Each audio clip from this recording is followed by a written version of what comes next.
আমরা যখনই কোনো যাত্রায় যাব বলে মনে করি তখনই আমরা প্রস্তুত থাকি আসন্ন বিপদের জন্য বা সংকটের জন্য। যেমন যদি আমাদের মনে হয় যে আজকের পরিবেশ খুব ঠান্ডা হবে, তাহলে আমরা গরম বস্ত্র ধারণ করি বা সেটাকে সাথে নিয়ে যাই। যদি মনে হয় যে বৃষ্টি হতে পারে বা বৃষ্টি হয়ে চলেছে আমরা দেখছি, তাহলে আমরা একটা ছাতা সাথে নিয়ে নিই। আমরা প্রস্তুত থাকতে চাই এবং এটাই উচিত, এবং সেই কারণেই আমরা যাত্রায় সাফল্য লাভ করি। কিন্তু যদি আমরা কথা বলি জীবনযাত্রা নিয়ে, যা কিনা সব থেকে বেশি গুরুত্বপূর্ণ, তাহলে তার জন্য আমরা পূর্ণরূপে প্রস্তুত থাকি না। আশেপাশের মানুষ, এই সমাজ, আমাদের সাথী, আমাদের মিত্ররা যে কোনো মুহূর্তে বদলে যেতে পারেন। সেই জন্য আমরা নিজেদেরকে কখনো সাবধান করি না, কখনোই নিজেদের প্রস্তুত করি না। আমাদের এটা কখনোই মনে হয় না যে এরকম হতে পারে, আর সেই কারণেই শেষে গিয়ে আমরা অত্যন্ত দুঃখ পাই।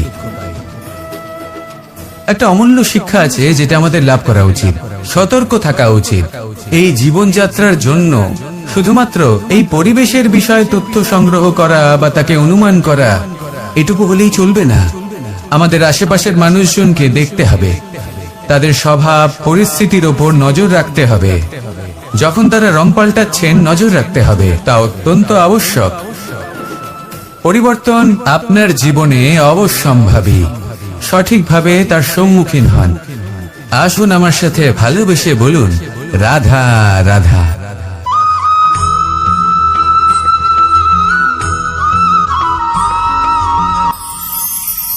ঈশ্বর আসলে কে? সংসারের বেশিরভাগ মানুষের কাছে ঈশ্বর হলেন এই সংসারের রচয়িতা, পালনকর্তা।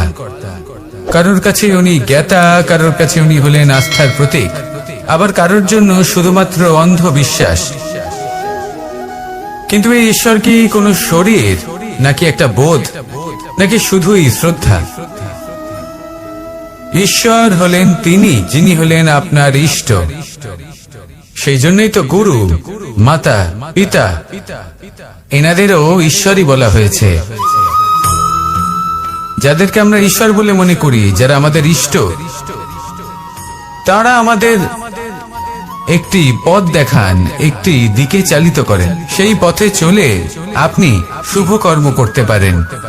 আর যখন কোনো ব্যক্তি তার ঈশ্বরের আদেশ পালন করেন, তখন সে নিজে থেকেই শুভ পথে অগ্রসর হয়ে যান। বেশ কয়েকজন মানুষ ঈশ্বরের উপর আস্থা রাখেন এবং ভাবেন যে অনুচিত কোনো কাজ করা উচিত নয়, ঈশ্বর দেখছেন। ওনারা ভয় পান যে কোনো অনুচিত কর্ম করলে কে জানে তার পরিণাম কি হবে। এমন অনেক ব্যক্তি রয়েছেন যারা ঈশ্বরকে বিশ্বাস করেন এবং জানেন যে ঈশ্বর তাদেরকে দেখছেন। তাই যে যে শুভ কর্ম ওনারা করেছেন তার ফল তারা অবশ্যই পাবেন। এবার আপনি ভয় পেয়ে ঈশ্বরকে বিশ্বাস করবেন, নাকি বিশ্বাসের দ্বারা ঈশ্বরকে বিশ্বাস করবেন, সেই সিদ্ধান্ত আপনারই। কিন্তু হ্যাঁ, যদি আপনার মনে ঈশ্বরের জন্য কোনো স্থান থাকে, যদি আপনার কোনো ইষ্ট থাকেন, যদি আপনি কাউকে ঈশ্বর মনে করেন, যার প্রত্যেক আদেশ আপনি পালন করে থাকেন, তাহলে বলি ঈশ্বর কখনো আপনাকে অনুচিত পথে চালিত করবেন না। আসুন আমার সাথে ভালোবেসে বলুন, রাধা রাধা।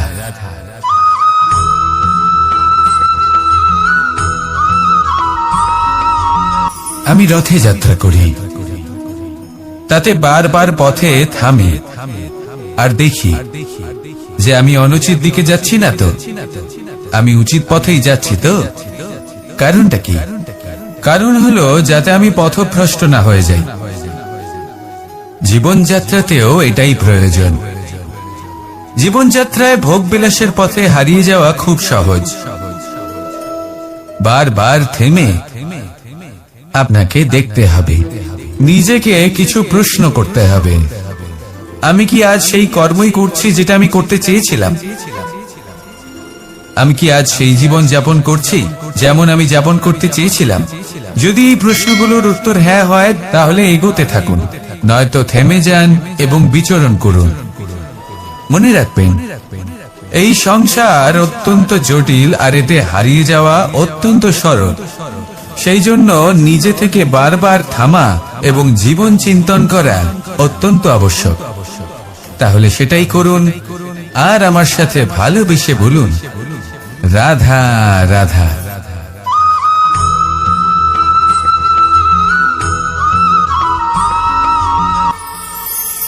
কথায় আছে যে স্বপ্ন এবং লক্ষ্য হলো একটি মুদ্রারই দুটি দিক। যতক্ষণ না স্বপ্ন দেখছেন ততক্ষণ বুঝবেন কি করে আপনার লক্ষ্য কি। স্বপ্ন দেখে যদি নিজের লক্ষ্য বুঝতে পারেন, সেটা পেতে চান, তবেই সেটা লাভ করতে পারবেন। কিন্তু স্বপ্ন এবং লক্ষ্য এই দুইয়ের মধ্যে একটা ভারসাম্য রয়েছে, যেটা বজায় রাখা প্রয়োজনীয়। একে আমরা বলে থাকি পরিশ্রম। দেখুন, যদি আপনি স্বপ্ন দেখতে চান তাহলে পরিশ্রম ত্যাগ করে নিদ্রা লাভ প্রয়োজন। কিন্তু যদি আপনি লক্ষ্য লাভ করতে চান তাহলে আপনাকে নিদ্রা ত্যাগ করে পরিশ্রম করতে হবে। তাই আলস্য ত্যাগ করুন এবং সিদ্ধান্ত নিন যে আপনি কি চান। আপনার জীবনের এই তুলাদণ্ডে স্বপ্নের পাল্লা ভারী হওয়া প্রয়োজন নাকি লক্ষ্যের? আমার মতে এই দুইয়ের মধ্যে যদি ভারসাম্য বজায় রাখেন তবে পথ নিজে থেকেই সামনে আসবে। শুধু সেই পথে অগ্রসর হতে থাকুন এবং আমার সাথে ভালোবেসে বলুন, রাধা রাধা।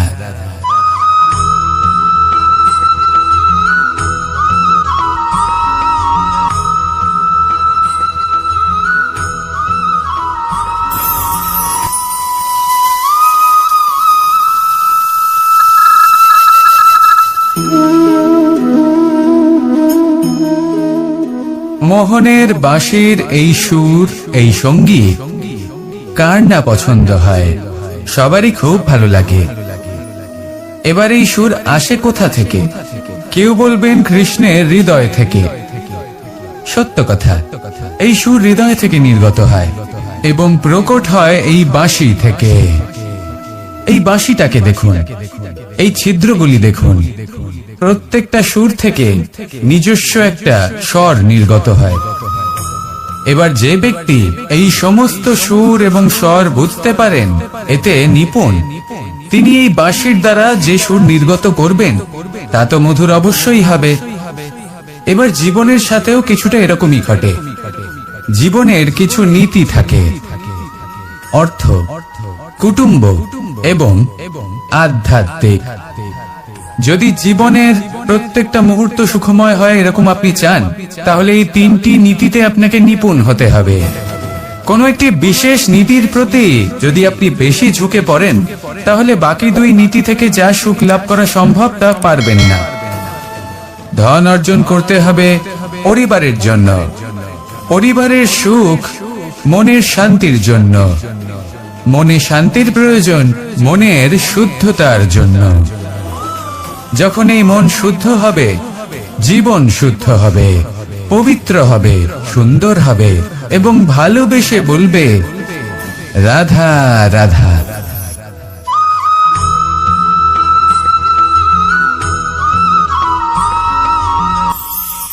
আপনারা সবাই একটা গাছের পাতাকে দেখুন। যতক্ষণ পর্যন্ত গাছের সাথে, মানে গাছের ডালের সাথে জুড়ে থাকে, সে সবুজ থাকে, বাতাসের সাথে সে নড়তে থাকে। যতক্ষণ পর্যন্ত ও সূর্য থেকে পাওয়া রশ্মির শক্তি গাছে পৌঁছে দেয় ততক্ষণ ও ডালের সাথে যুক্ত থাকে। কিন্তু যখন সেই পাতা শুকিয়ে যায় তখন তার কোনো গুরুত্ব থাকে না। সেই পাতা গাছের ডালে এবং বৃক্ষের কাছে বোঝা হয়ে থেকে যায়। এবং এমন এক সময় আসে যখন সেই ডালটি শুকনো সেই পাতাকে পরিত্যাগ করে। এটাই আমরা এই প্রকৃতিতে দেখি এবং এটাই হলো সত্য। আর এটাই আমাদের জীবনে খুব বড় একটা শিক্ষা। যদি আপনিও নিজের জীবনে নিজের আপনজনদের কাছে বোঝা স্বরূপ হয়ে দাঁড়ান, তাহলে তারা আপনাকে যতই ভালোবাসুক না কেন, ওনারা যদি নাও চান তাহলেও এমন এক দিন আসবে যখন আপনার আপনজন আপনাকে পরিত্যাগ করবে।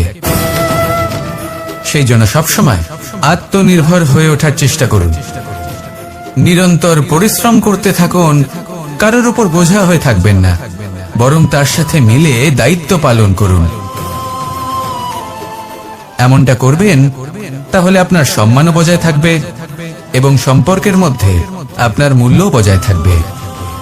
আসুন আর আমার সাথে ভালোবেসে বলুন, রাধা রাধা।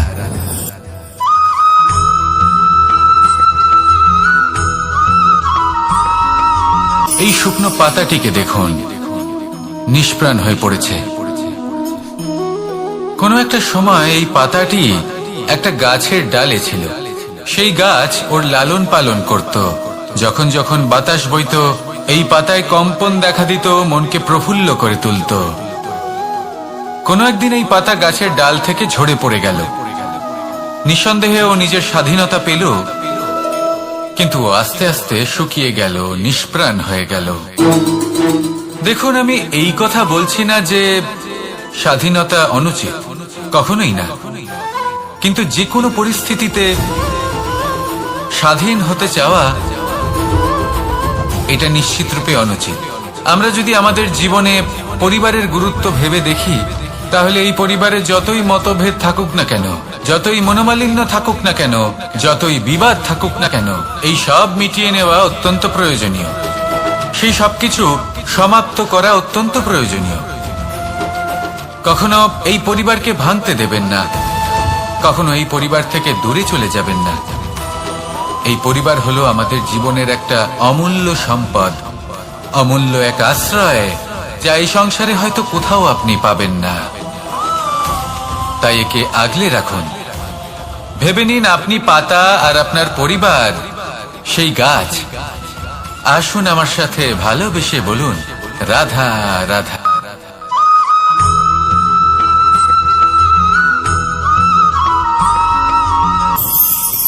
প্রেম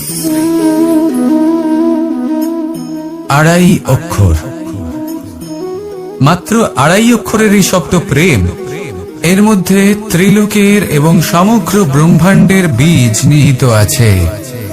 এমন কি আছে যা এই প্রেম করতে পারে না? যেখানে শক্তি এবং বিদ্যা প্রয়োগ করে আপনি কিছুই করতে পারবেন না, সেটাও প্রেম দ্বারা অর্জন করা সম্ভব। প্রেম চাইলে পাথরেও ফুল ফোটাতে পারে। প্রেম চাইলে ন্যাড়া পাহাড়ের বুক চিড়ে নদীপথ তৈরি করতে পারে। চাইলে নিরক্ষর ব্যক্তিকে সংসারের শ্রেষ্ঠ জ্ঞানী করে তুলতে পারে। শুধুমাত্র এই প্রেমের জন্য সবার দুষ্ট কানাই ঘনশ্যাম হয়ে উঠেছিল। শুধুমাত্র এই প্রেমের টানেই ত্রিলোকের স্বামী দ্বারকাধীশ নির্ধন সুদামার পদসেবাও করেছিলেন। এই প্রেম হলো সংসারের সব থেকে বড় শক্তি। এই সংসারের আধার হলো প্রেম। এমন কিচ্ছু নেই যা এই প্রেমের পক্ষে সম্ভব নয়। যেখানে বিদ্যা এবং শক্তি সাহায্য করতে পারে না, সেখানে এই প্রেম আপনাকে জয়ী করে দিতে পারে। তাহলে আসুন আর আমার সাথে ভালোবেসে বলুন, রাধা রাধা।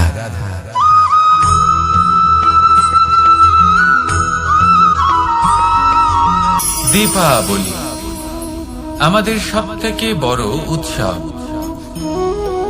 শ্রীরাম রাবণকে পরাস্ত করে 14 বছরের বনবাস কাটিয়ে আবার অযোধ্যায় ফিরে এলেন অমাবস্যার রাত্রে।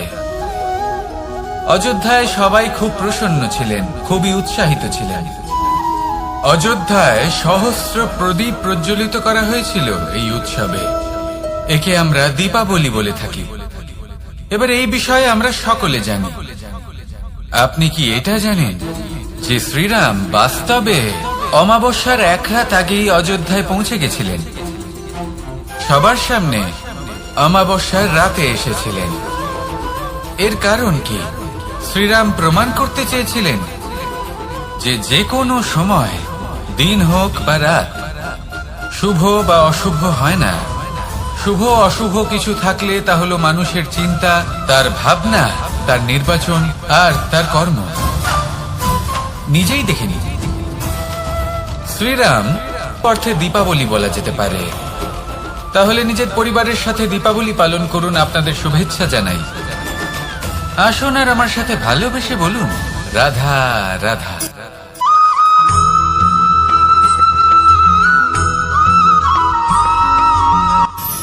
মানুষের এই জীবন, মানুষ জন্ম নেয়, একটা নির্দিষ্ট সময়ের পরে এই সংসার ত্যাগ করে চলেও যায়।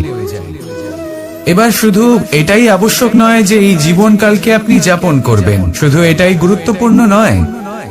আবশ্যক এবং গুরুত্বপূর্ণ হলো এটা যে এই জীবনকালে আপনি এমন কিছু করেন যাতে এই সংসারের মঙ্গল হয়, যাতে এই সংসার আপনাকে মনে রাখে, আপনার থেকে প্রেরিত হয়, আপনার মতো হতে চায়, প্রত্যেক বছর আপনার জন্মতিথির অপেক্ষা করে। এমন ভাবে আপনার জন্মদিন পালন করে যাতে সেটা মহোৎসবের আকার ধারণ করে। এবার এই জন্মদিন এমনি এমনি মহোৎসবে পরিণত হয় না। তখন হয় না যখন কোনো ব্যক্তি রাজার রূপে বা কোনো গোয়ালার রূপে জন্মগ্রহণ করে। তখন পরিণত হয় যখন একজন মানুষ জন্মগ্রহণের পরে এই সংসারকে কোনো শিক্ষা দিয়ে যান, কিভাবে একজন মানুষ গোয়ালা থেকে রাজা হতে পারে, কিভাবে একজন মানুষ অসত্য থেকে সত্যের পথে চলতে শুরু করেন, অধর্ম থেকে ধর্মের পথে চালিত হতে পারেন, কিভাবে অন্ধকার থেকে প্রকাশের দিকে যেতে পারেন, কিভাবে নিজের আত্মাকে পরমাত্মার সাথে মিলিত করতে পারেন। তা সে রামনবমী হোক বা জন্মাষ্টমী হোক, তাদের জীবনের সাথে জড়িত প্রত্যেক মুহূর্ত একটা পরবের আকার ধারণ করে। তাহলে আপনিও এইভাবে নিজের জীবন যাপন করতে থাকুন।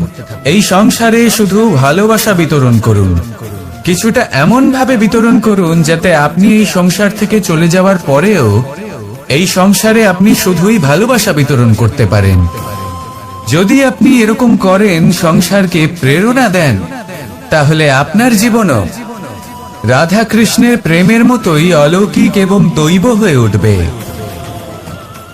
আসুন আর আমার সাথে ভালোবেসে বলুন, রাধা রাধা।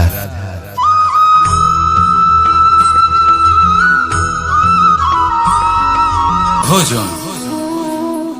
এই সংসারে যেই হোক না কেন, কোনো মানুষ হোক, কোনো প্রাণী হোক, কোনো কীট হোক বা কোনো বনস্পতি হোক, প্রত্যেকের জন্য ভোজন অতি আবশ্যক। কারণ ভোজন থেকেই শক্তি পাওয়া যায়, আর সেই শক্তি দিয়েই সংসারের, আমাদের জীবনের সমস্ত কার্য করা যায়।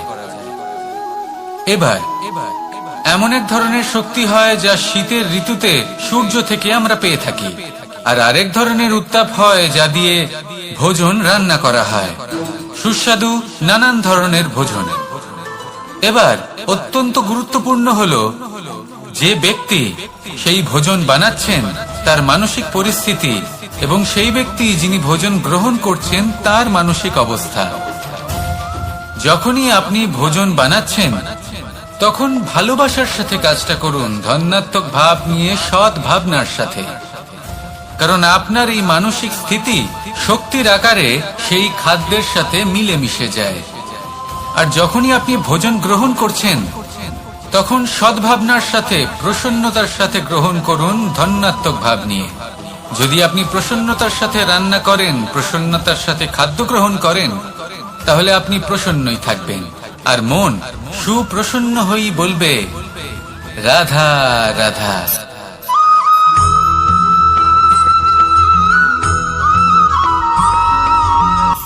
কথায় আছে সংসারে নাকি সকল রোগের ওষুধ আছে।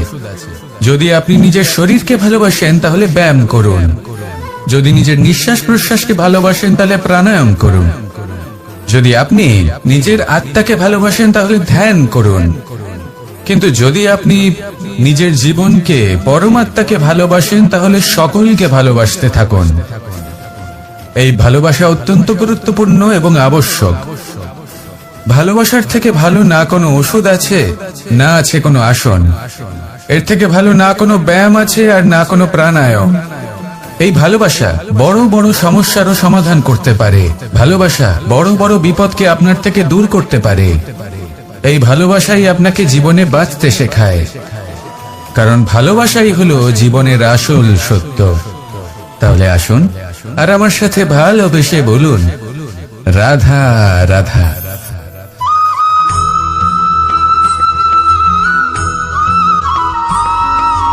আমি মনুষ্যরূপে জন্ম নিয়েছি এবং সমস্ত কর্ম এই রূপেই করেছি, কিন্তু আশ্চর্যের বিষয় হলো যে আজও মানুষ আসেন এবং হাত জোড় করে প্রার্থনা করেন যেন আমি ওনাদের সহায়তা করি।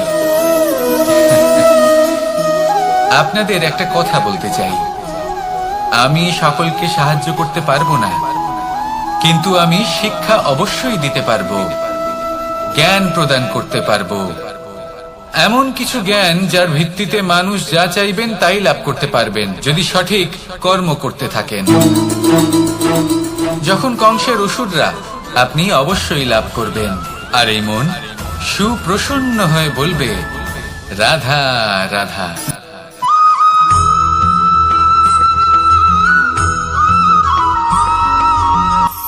অর্থ, দ্বিতীয় পুরুষার্থ। এই অর্থ বলতে বেশিরভাগ মানুষই ধন মনে করেন, কিন্তু যদি অর্থের তাৎপর্য শুধুমাত্র ধন হয় তাহলে তা কিন্তু অত্যন্ত অনর্থকারী। তাহলে অর্থের অর্থ কি?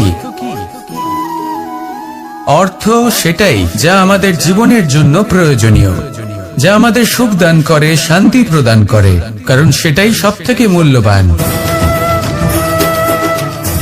মাতা পিতা, বন্ধু, আত্মীয় স্বজন, গুণ, পুণ্য, জ্ঞান, এই সব কিছু মিলে অর্থ তৈরি হয়। আর সঠিকভাবে বলতে গেলে এটাই কিন্তু জীবনের আসল অর্থ। তাহলে আসুন আমার সাথে ভালোবেসে বলুন, রাধা রাধা।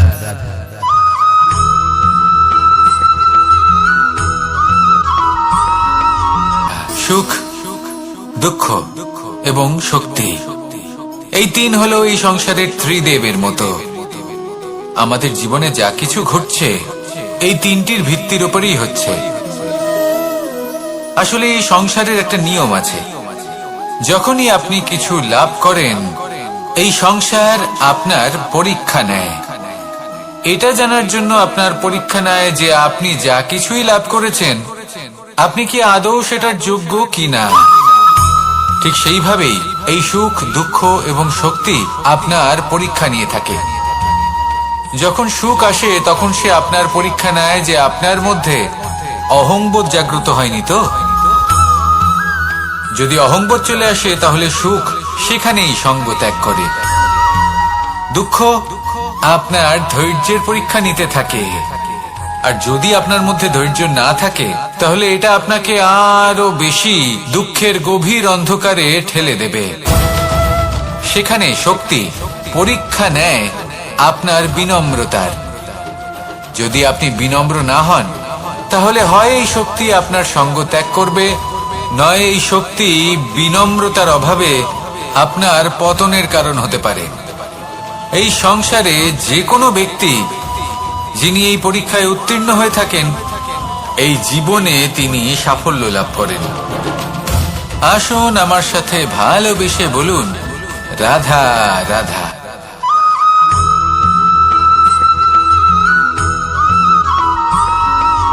দিশা আমাদের পথ প্রদর্শন করে, আর আমরা এই দিশার মধ্যেও পবিত্র অপবিত্র, শুভ অশুভ জিনিস খুঁজে পাই। কিন্তু প্রশ্ন হলো এটাই যে সত্যি কি এই দিশা পবিত্র বা অপবিত্র হয়, শুভ বা অশুভ হয়? সত্যি কথা বলতে দিশা শুধুই একটা দিক মাত্র, কিন্তু সেই দিকে যে ব্যক্তি থাকেন তার কর্ম হয় শুভ হয় নয় অশুভ হয়। যেমন ধরুন সূর্য, সূর্য যাকে ছাড়া আমাদের জীবন চলতে পারে না, উনি উদিত হন পূর্ব দিক থেকে, এবং এই কারণে সূর্য মহান নন বা পবিত্র নন যে উনি পূর্ব দিক থেকে উদিত হন। উনি এই কারণে মহান কারণ উনি আমাদের সকলকে প্রকাশ প্রদান করেন, এবং পূর্ব দিক এই কারণে মহান কারণ সেদিক থেকে সূর্যোদয় হয়। এবার সূর্যাস্ত হয়ে থাকে পশ্চিম দিক থেকে, আর তাই বেশিরভাগ মানুষ পশ্চিমকে অশুভ মনে করেন, অপবিত্র মনে করেন। সেখানেই যদি আমি উত্তর এবং দক্ষিণের কথা বলি তাহলেও সেই একই ব্যাপার। উত্তর দিকে যদি আমরা কখনো যাত্রা করতে চাই তাহলে আমরা নিঃসংকোচে কোনো ভাবনা চিন্তা ছাড়াই যাত্রা করতে পারি। সেখানেই দক্ষিণ দিকে যদি আমরা যাত্রা করতে চাই তাহলে আমরা শুভ মুহূর্ত খুঁজি। কারণটা কি? কারণ উত্তর দিকে হিমালয় পর্বত আছে, যেখানে আমরা জড়িবুটি খুঁজে পাই, যেখান থেকে পবিত্র নদী প্রবাহিত হয়। সেখানেই দক্ষিণ দিকে আছে বিশাল নোনা জলের সাগর। এমন একটা স্থানও আছে যেখানে লঙ্কাপতি রাবণ থাকতেন। আর হয়তো এই সকল কর্মের কারণেই আমাদের দৃষ্টিভঙ্গি এমন হয়ে গেছে। তাই আপনার কর্ম সবসময় যথাসম্ভব শ্রেষ্ঠ রাখুন, কারণ আপনার কর্ম শুধু আপনার জন্যই নয়। আপনি যেখানে আছেন, আপনার কুল, আপনার স্থান, আপনার দিশা, এই সবকিছুর ওপর তার প্রভাব পড়বে।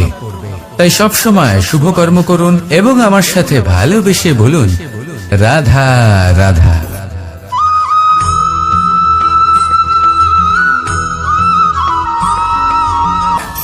একবার একটা শেয়াল বনে বিচরণ করছিল। ও একটা ছোট্ট শাবক দেখতে পেল। ও ভাবলো, আজ একেই আমি খাবার হিসেবে গ্রহণ করব। আশেপাশে দেখলো কেউ দেখছে না, তো কেউ ছিল না, আর সেই শাবকের ওপর আক্রমণ করলো, যা হলো একটা ঘোর অপরাধ। বনের নিয়ম অনুসারে আপনি কখনোই শাবকের উপর আক্রমণ করতে পারেন না। তারপর এই খবরটা যখন রাজা সিংহ জানতে পারলেন, সভার আয়োজন করলেন। কিন্তু সেখানে শেয়াল বলল, আমি তো এরকম কিছু করিনি। কিন্তু যদি আপনি এরকম বলেন, কোনো প্রমাণ দিন, এর কোনো সাক্ষী আছে? তখন রাজা সিংহ পেঁচাকে ডেকে পাঠালেন, যে সেই মুহূর্তে বৃক্ষের শাখার ওপর বসেছিল। সে সব কিছু দেখেছিল।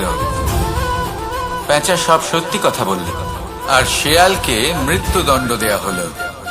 এবার এই কাহিনী আমি আপনাকে কেন শোনালাম? কারণ মানুষও কখনো কখনো এরকম কর্ম করেন যা শিয়াল করেছে। এটা ভাবেন কেউ দেখছে না, যখন আমি অনুচিত কর্ম করতেই পারি। কিন্তু না, আপনি যাই করুন না কেন, কেউ না কেউ অবশ্যই তা দেখছে। কোনো ব্যক্তি না হলেও কোনো প্রাণী, না হলে কোনো যক্ষ বা দেব বা প্রেত। যদি এনারা কেউ না দেখেন, তাহলে ধরিত্রী মাতা দেখেন, যেখানে দাঁড়িয়ে আপনি সেই কর্ম করছেন, তাই না? তাই একটা কথা সবসময় মনে রাখবেন, কে দেখছেন কে দেখছেন না সেই বিষয়ে ভাবা ছেড়ে দিন। এটা খুব সহজ কথা। আপনি যদি উচিত কর্ম করেন, উচিত ফল পাবেন। যদি অনুচিত কর্ম করেন, তাহলে আপনি অনুচিত ফল অবশ্যই পাবেন। সেই জন্য উচিত পথে চলতে থাকুন, উচিত কর্ম করতে থাকুন, আর আমার সাথে ভালোবেসে বলুন, রাধা রাধা।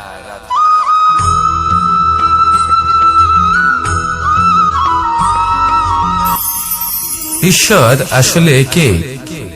সংসারের বেশিরভাগ মানুষের কাছে ঈশ্বর হলেন এই সংসারের রচয়িতা, পালনকর্তা। কারোর কাছে উনি জ্ঞাতা, কারোর কাছে উনি হলেন আস্থার প্রতীক, আবার কারোর জন্য শুধুমাত্র অন্ধবিশ্বাস। কিন্তু এই ঈশ্বর কি কোনো শরীর, নাকি একটা বোধ, নাকি শুধুই শ্রদ্ধা? ঈশ্বর হলেন তিনি, যিনি হলেন আপনার ইষ্ট। সেই জন্যই তো গুরু, মাতা, পিতা এনাদেরও ঈশ্বরই বলা হয়েছে। যাদেরকে আমরা ঈশ্বর বলে মনে করি, যারা আমাদের ইষ্ট, তারা আমাদের একটি পথ দেখান, একটি দিকে চালিত করেন। সেই পথে চলে আপনি শুভ কর্ম করতে পারেন। আর যখন কোনো ব্যক্তি তার ঈশ্বরের আদেশ পালন করেন, তখন সে নিজে থেকেই শুভ পথে অগ্রসর হয়ে যান। বেশ কয়েকজন মানুষ ঈশ্বরের উপর আস্থা রাখেন এবং ভাবেন যে অনুচিত কোনো কাজ করা উচিত নয়, ঈশ্বর দেখছেন। ওনারা ভয় পান যে কোনো অনুচিত কর্ম করলে কে জানে তার পরিণাম কি হবে। এমন অনেক ব্যক্তি রয়েছেন যারা ঈশ্বরকে বিশ্বাস করেন এবং জানেন যে ঈশ্বর তাদেরকে দেখছেন। তাই যে যে শুভ কর্ম ওনারা করেছেন, তার ফল তারা অবশ্যই পাবেন। এবার আপনি ভয় পেয়ে ঈশ্বরকে বিশ্বাস করবেন, নাকি বিশ্বাসের দ্বারা ঈশ্বরকে বিশ্বাস করবেন, সেই সিদ্ধান্ত আপনারই। কিন্তু হ্যাঁ, যদি আপনার মনে ঈশ্বরের জন্য কোনো স্থান থাকে, যদি আপনার কোনো ইষ্ট থাকেন, যদি আপনি কাউকে ঈশ্বর মনে করেন, যার প্রত্যেক আদেশ আপনি পালন করে থাকেন, তাহলে বলি, ঈশ্বর কখনো আপনাকে অনুচিত পথে চালিত করবেন না। আসুন আমার সাথে ভালোবেসে বলুন, রাধা রাধা।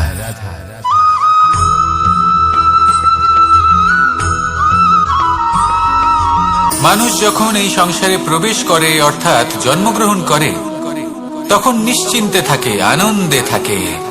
কিন্তু যেই মাত্র তার মধ্যে বোধশক্তি আসে, তখন সে চিন্তা করতে শুরু করে। চিন্তা ভবিষ্যতের, সেই সমস্ত বিষয় নিয়ে চিন্তা করে যা ওর হাতে নেই। তারপর বড় হয়, বিবাহ সম্পন্ন হয়, গৃহস্থ জীবন যাপন করে, তারপর আবার চিন্তায় মগ্ন হয়ে যায়। ভাবে, এই যে আমার পরিবার, আমি কি ঠিকমতো তার খেয়াল রাখতে পারছি? কাল যখন আমি এই সংসার থেকে চলে যাব, তখন আমার এই পরিবারের দেখাশোনা কে করবে? শেষ পর্যন্ত এই পরিবার তো আমারই উত্তরদায়িত্ব। যাক, আপনাকে একটা প্রশ্ন করি।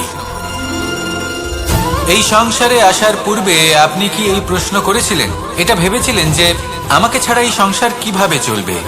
করেননি, তাই তো? তাই আপনার এটা নিয়ে দুশ্চিন্তা করার প্রয়োজন নেই যে আপনি যখন এই সংসার ত্যাগ করে চলে যাবেন তখন কি হবে। আপনি যখন ছিলেন না, তখনও এই সংসার চলছিল। আপনি যখন এই সংসার ত্যাগ করবেন, তখনও এই সংসার চলতে থাকবে।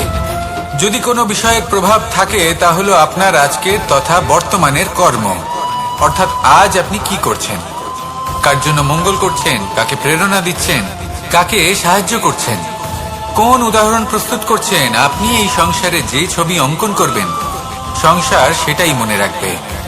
তাহলে শুধু সৎকর্ম করুন, মঙ্গল করতে থাকুন, আর আমার সাথে ভালোবেসে বলুন রাধা রাধা।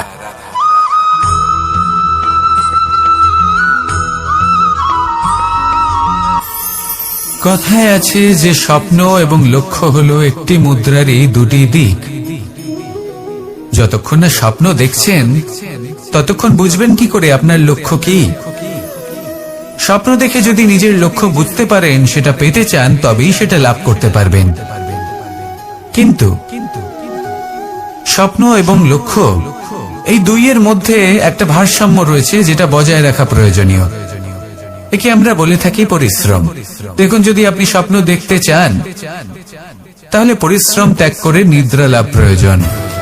কিন্তু যদি আপনি লক্ষ্য লাভ করতে চান তাহলে আপনাকে নিদ্রা ত্যাগ করে পরিশ্রম করতে হবে।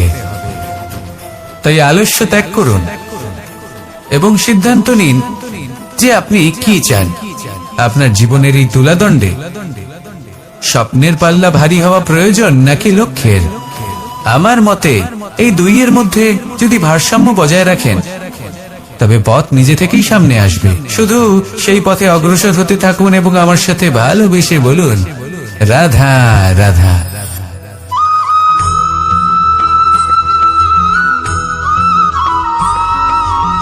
সংসারে আমাদের জীবনে যখন কোনো সুখ বা দুঃখ আসে, তার জন্য আমরা কাউকে না কাউকে অবশ্যই দায়ী করে থাকি, তাই না? এই ব্যক্তি আমাদের সাথে এরকম কাজ করেছেন, তাই আমার সাথে এমন হলো। ওই ব্যক্তি যদি এমনটা না করতেন তাহলে আজ আমি ওই স্থানে পৌঁছতে পারতাম। সবই আপনার দৃষ্টিভঙ্গির উপর নির্ভরশীল, আর যদি আপনার দৃষ্টিভঙ্গি এমন হয় তাহলে তা অনুচিত। সত্যি কথা বলতে এই সংসারে ভিন্ন ভিন্ন ধরনের মানুষ আছে। এটা আপনার উপর নির্ভর করছে কিভাবে তাদের স্বাগত জানাবেন। একবার ভাবুন, আমি আমার দুটো হাত সামনে নিয়ে এলাম, দুটো মুঠো খুলে দিলাম। দুই প্রকারের মানুষ আসবেন, কিছু না কিছু দিয়ে যাবেন।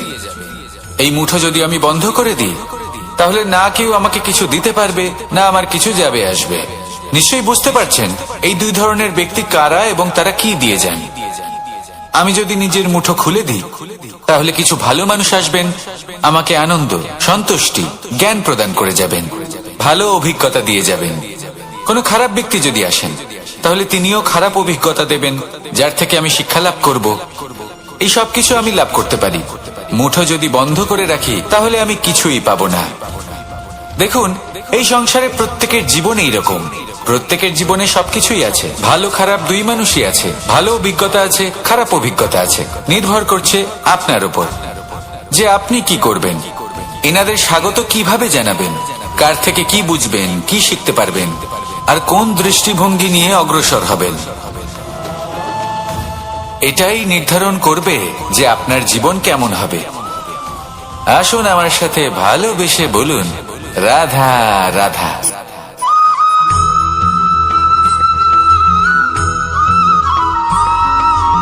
আমরা যখনই কোনো যাত্রায় যাব বলে মনে করি তখনই আমরা প্রস্তুত থাকি আসন্ন বিপদের জন্য বা সংকটের জন্য। যেমন যদি আমাদের মনে হয় যে আজকের পরিবেশ খুব ঠান্ডা হবে তাহলে আমরা গরম বস্ত্র ধারণ করি বা সেটাকে সাথে নিয়ে যাই।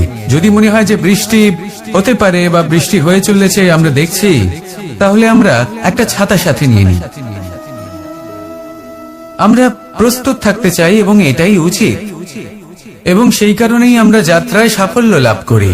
কিন্তু যদি আমরা কথা বলি জীবনযাত্রা নিয়ে, যা কিনা সব থেকে বেশি গুরুত্বপূর্ণ, তাহলে তার জন্য আমরা পূর্ণরূপে প্রস্তুত থাকি না। আশেপাশের মানুষ, এই সমাজ, আমাদের সাথী, আমাদের মিত্ররা যে কোনো মুহূর্তে বদলে যেতে পারেন।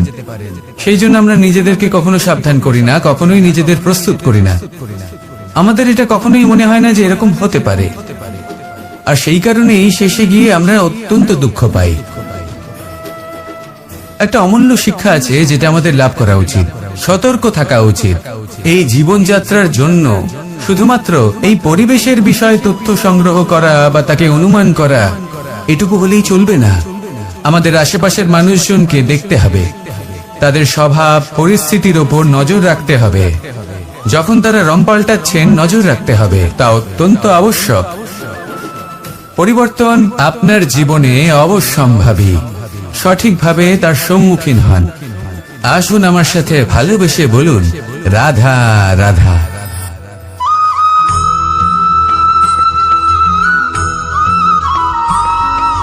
জীবনে যখন কোনো ব্যক্তি নিজের লক্ষ্য প্রাপ্তির জন্য নিরন্তর পরিশ্রম করতে থাকেন, চেষ্টা করতে থাকেন, তখন তিনি কষ্ট অনুভব করেন, কখনো শারীরিক কষ্ট, কখনো মানসিক কষ্ট। এবার উনি এটা ভাবতে থাকেন যে আমি কি উচিত করছি নাকি অনুচিত করছি। কারণ অন্যদিকে এমন একজন ব্যক্তিও আছেন যিনি একদমই পরিশ্রম চেষ্টা করছেন না। তিনি মদিরা পান করেন, বিলাসিতায় জীবন কাটান, অলস প্রকৃতির হয়ে ওঠেন, নিদ্রাতে বিলীন হয়ে থাকেন আর ভাবেন যে তিনি সুখ লাভ করছেন। কিন্তু এরকম কেন হয়? কারণ যখন আমরা সৎ পথে থাকি, উচিত পথে চলি, লক্ষ্য প্রাপ্ত করার জন্য চেষ্টা করতে থাকি, তখন আমাদের ভেতরে থাকা নেতিবাচক শক্তি এবং পাপ এই দেহকে ত্যাগ করে দেয়। আর এই অনুভূতিটাই আমাদের দুঃখের অনুভূতি দেয়, কষ্ট দেয়। এবার সেখানে যদি আমরা কুপথে চলি, অনুচিত পথে চলতে থাকি, তাহলে আমাদের ভেতরে থাকা পুণ্য এবং ধনাত্মক শক্তি আমাদের দেহ ত্যাগ করে দেয়। আর এই অনুভূতির কারণেই আমরা সুখ অনুভব করি। কিন্তু কখনো ভাববেন যে এই সুখ বেশি সময় পর্যন্ত থাকে না। সেই জন্য সবসময় মনে রাখবেন, যদি আপনি জানেন যে এটাই আপনার লক্ষ্য, এটাই উচিত পথ, শুভ পথ, তাতে নিরন্তরভাবে এগিয়ে যেতে চেষ্টা করতে থাকুন। এই কষ্ট আপনাকে সুখের পরাকাষ্ঠায় কখন পৌঁছে দেবে তা আপনি জানতেই পারবেন না। আসুন আমার সাথে ভালোবেসে বলুন, রাধা রাধা।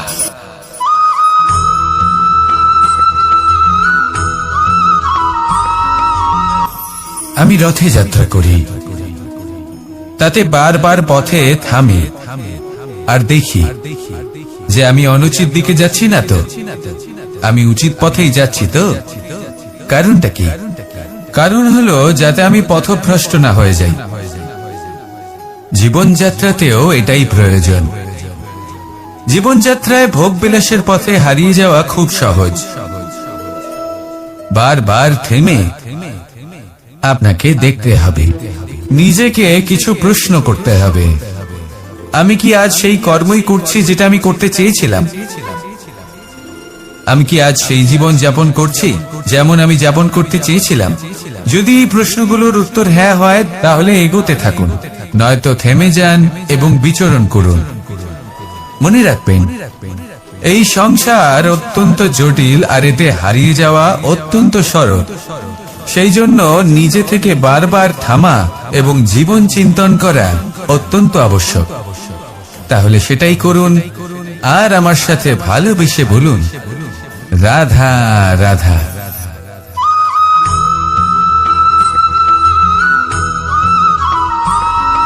প্রত্যেক মানুষ নিজের জীবনে হীরক তথা হীরে এবং দর্পণ এই দুই দেখেছেন। এই দুই হলো সাদা এবং এরা দুজনেই আলোর প্রতিফলন ঘটায় এবং এরা দুজনেই উজ্জ্বল হয়ে ওঠে। আপনি হয়তো মনে মনে ভাবছেন যে এটা কি ধরনের তুলনা করছি। একটা হীরে তো রত্ন, তার মূল্য দর্পণের থেকে অনেক গুণ বেশি। কিন্তু হীরে থাকাতে দর্পণের মূল্য কিন্তু কোনো অংশে কমে যায় না, তাই না? মানুষ যখন হীরে নিজের হাতে নেয় তখন সবার আগে কি খোঁজে? দর্পণ, যাতে তার মধ্যে দিয়ে দেখে সে বুঝতে পারে যে সেই হীরে আদৌ তার শোভাবর্ধন করছে কিনা, তাকে ভালো দেখাচ্ছে কিনা, প্রসাধনের জন্য সেটা ব্যবহার করা ঠিক হবে কিনা। অর্থাৎ হীরের উপস্থিতিতে দর্পণের গুরুত্ব কম হলো না, দর্পণের কারণে হীরের মূল্য বোঝা গেল। আমাদের জীবনেও ঠিক এরকমই ঘটে।